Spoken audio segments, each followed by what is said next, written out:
The International Federation of Women Lawyers is insisting on the enforcement and implementation of all legislation related to gender-based violence. They made this call in Abuja while commemorating the 2021 16 Days Activism on Ending Now All Gender-Based Violence Against Women and Girls with the team Orange the World, End Violence Against Women Now. Celestine Area reports. Violence against women and girls is violation of their fundamental human rights. It is also a global health and developmental issue, cutting across economic, wealth, culture, religion, age and sexual orientation.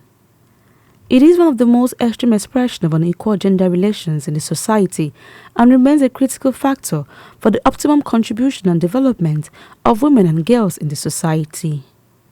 In many claims, women and the girl child live and survive in domestic settings that threaten their very existence and proper development. The COVID-19 pandemic showed more than ever that women are the most disadvantaged in the society, as the pandemic brought an increase in domestic and physical abuse, rape, psychological abuse, female genital mutilation, and early marriage. Estimates published by the World Health Organization indicates that globally, about 1 in 3 women, that is 30% worldwide, have been subjected to either physical or sexual intimate partner violence or non-partner sexual violence in their lifetime. FIDA Nigerian commemorates the annual 16 Days Activism on ending gender-based violence. It stresses that all persons are born free and equal and must be respected and protected. As such, women and indeed girls must be kept safe from all forms of violence. The protection of survivors of gender-based violence can only be accelerated through the adoption of the Violence Against Persons Prohibition Act, the Child's Rights Act in all states, and the review of the Penal Code to be in tandem with the Violence Against Persons Prohibition Act.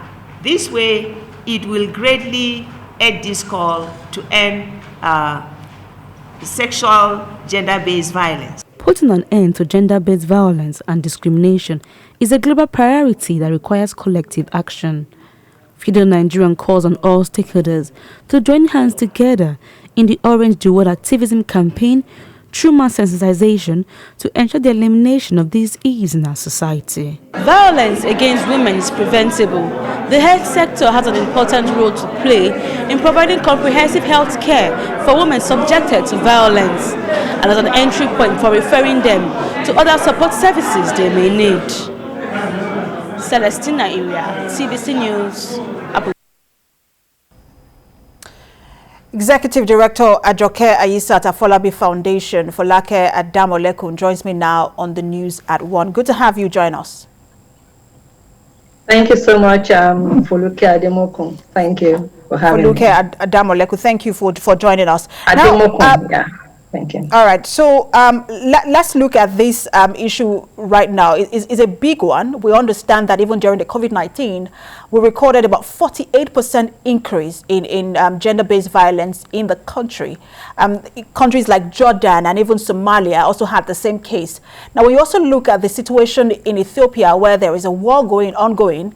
The United Nations has also reported the fact that women are being sexually assaulted, even young girls are being sexually assaulted and raped in that war. It does look like a problem that is impervious to solutions. Talk to us about the factors that continue to fuel gender-based violence. Well, thank you so much. I think inequalities across society is a key factor. The issue of patriarchy culture, in our environment, stereotypes, also, guide people. Let me just say generally, conscious and unconscious bias, across tradition has continued to entrench, the issue of violence against women and girls. Yes, I like the intro that your station just aired now. It's a global problem. It requires individual action. Sometimes we look at Jordan, we look at other countries, but even here in Nigeria, we have lots of violence going on against women. You just in your earlier report, you talk about insecurity generally in Nigeria. You talked about the issue of farmers. I tell you that women farmers are more affected because male farmers, they do not necessarily fear that somebody is going to rape them and make them pregnant, give them unwanted, pregnancy to care, for. And some of these male farmers that have been killed, their wives could be at home not working, the way it is in terms of our culture, and at the end of the day, they bear the brunt, physically, emotionally, and sexually, which in most cases men don't bear. What we are saying is that the issue of violence is disproportionately affect women more than men. Thank you. Absolutely. Men also go through this situation, but women are more affected.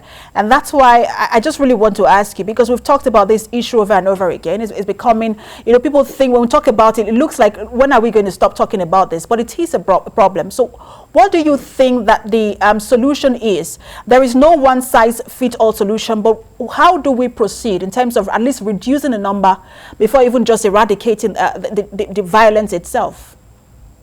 Thank you so much. I want to say we have started in the right path. The fact that we hear more and more people talk about it, it's the issue of awareness, and it's very, very important. Sometimes this could be happening, but because nobody is talking about it, you do not know about those issues. So the fact that we are talking about this right now in Nigeria means that we are a step towards finding solutions. And some of the things we could look at is the issue of the environment, creating a culture, a system whereby reporting, will be easier, for women and girls that have been violated, so that nobody is body shaming or shaming victims for being raped. Sometimes this is a result of victimization or retaliation, even in the workplaces. So that's why we are talking about the color orange during this period. That let's create a future through laws, through programs, through regulations. When you talk about our laws, we need to look at our laws in a way that everyone has a role to play. That perpetrators are punished for their offenses, and also services, comprehensive services. I absolutely agree with you. I understand my time is up. I agree with you that we all should join hands, whether in government sector or private sector, to ensure that this becomes an issue of the past. Executive Director Ajoke Ayisat, Afolabi Foundation, Folake Adamokun, thanks for talking to us. Thank you for having me once again. Thank you.